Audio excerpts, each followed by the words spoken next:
ఇంట్లో ఉంటాయి, యాంకర్ గారి ఇంట్లో ఉంటాయి, అందరి ఇంట్లో ఉంటాయి సమస్యలు. ఏ కుటుంబ సమస్యలుగా ఉంటాయి అయ్యేమి పవన్ కళ్యాణ్ గారు చిరంజీవి గారికి రాష్ట్రాన్ని చక్రం తిప్పగలుగుతాను, ఇంట్లో చక్రం తిప్పలేడు. చెల్లికి న్యాయం చేయలేడు, తల్లికి న్యాయం చేయలేడు, రాష్ట్రానికి మాత్రం న్యాయం చేస్తాడు. గుండు స్వామి నువ్వు రాష్ట్రానికి మాత్రం న్యాయం చేస్తాడు, తల్లికి చెల్లికి మాత్రం న్యాయం చేయలేడు. మాట్లాడలేదు కదా మేము. రాష్ట్రం మాత్రం పరిపాలిస్తాడు, ఇంటి కుటుంబం మాత్రం ఈదులో పాల్గొచ్చు. మాట్లాడుతూ ఉంటే మీరు మాట్లాడటం చేతగాక కనీసం మాట్లాడించే సంస్కారం లేకుండా మాట్లాడుతూ ఉంటారు. ఆంధ్రప్రదేశ్ లో వైఎస్ఆర్సీపీ ప్రభుత్వంలో న్యాయం జరిగినట్టు ఏదో 150 సీట్లు 170 సీట్లు వచ్చినట్టు 150 వచ్చింది. ఎందుకు వచ్చిందో చెప్పాలి. ఏం అన్యాయం జరిగింది, ఎన్ని అక్రమాలు జరిగింది, ఎంత అవినీతి జరిగింది, ఎవరన్నా ప్రశ్నించని అన్పార్లమెంటరీ వర్షం ఎన్ని వాడినారు, ఇవన్నీ రావాలి. ఏదో మీరు ఈరోజు స్పీచ్ ఇచ్చే కొద్దిగా దెయ్యాలు వేదాలు వండిస్తున్నట్టు అరాచకం. ఏం సార్ ఈ అరాచకాలు? ఈ ఆంధ్రప్రదేశ్ లో ఎప్పుడైనా చూసామా ఇలాంటి? ఇప్పటికైనా ఒకటే చెప్తాను, ఇంత ఫెయిల్యూర్ అయిన పార్టీ ఏదైనా ఉందా?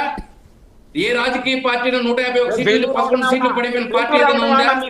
ఈ రాష్ట్రంలో డిపాజిట్ కష్టార్జితంతో మీరు ఇవాళ పదవులు అందుకొని తిరుగుతా ఉన్నారు.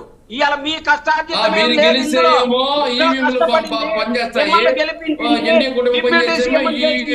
ముఖ్యమంత్రులు చేసింది, మంత్రులు చేసింది, నిన్న ఆడ కూర్చోబెట్టింది, కూర్చోబెట్టింది. మీ కష్టార్జితమేం లేదు అందులో. మిషన్ చూసుకుందండి సార్. ఒక్క విషయం, పవన్ కళ్యాణ్ గారు 2019లో మాత్రము అప్పుడు ఈవీఎంలు ఏం పని చేయలేదు. చిన్నపరెడ్డి గారు ఒక్క సెకండ్ అండి. కళ్యాణ్ గారు వాళ్ళ కుటుంబం మొత్తం తెలుసుకున్నా కానీ ఒక్క ప్రకాష్ రాజును గెలిపించలేదు. చిన్నపరెడ్డి గారు ఒక్క సెకండ్ సార్, ఒక్క సెకండ్ సార్. రాజకీయాలు వేరు, సినిమా వేరు. అలాగే మీరు ఇందాక ఒకటి మాట్లాడారు భారతీయ జనతా పార్టీ గురించి, నేను ఒకటి స్పష్టంగా చెప్పదలుచుకున్నాను. సో ఈవీఎంల గురించి మాట్లాడారు, వీవీప్యాట్ల గురించి మాట్లాడారు. ఈరోజు ఎలక్షన్ కమిషన్ స్పష్టంగా చెప్పింది, ఎలక్షన్ రిఫార్మ్స్ స్పష్టంగా తీసుకొచ్చారు.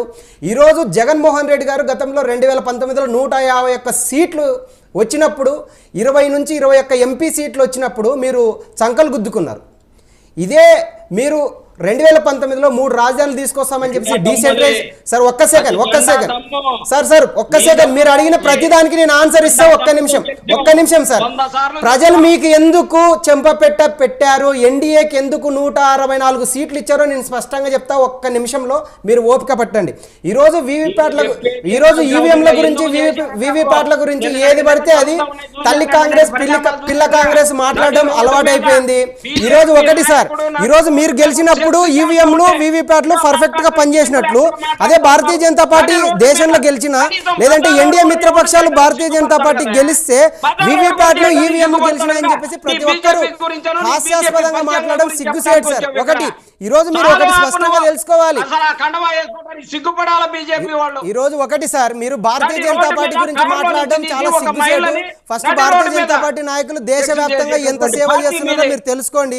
మీకు వ్యక్తిగతంగా వేరే వాళ్ళ మీద దూషణ చేయాలంటే వేరే వాళ్ళ మీద మీరు వ్యక్తిగతంగా దూషణ చేయండి, అది మీ ఇష్టం.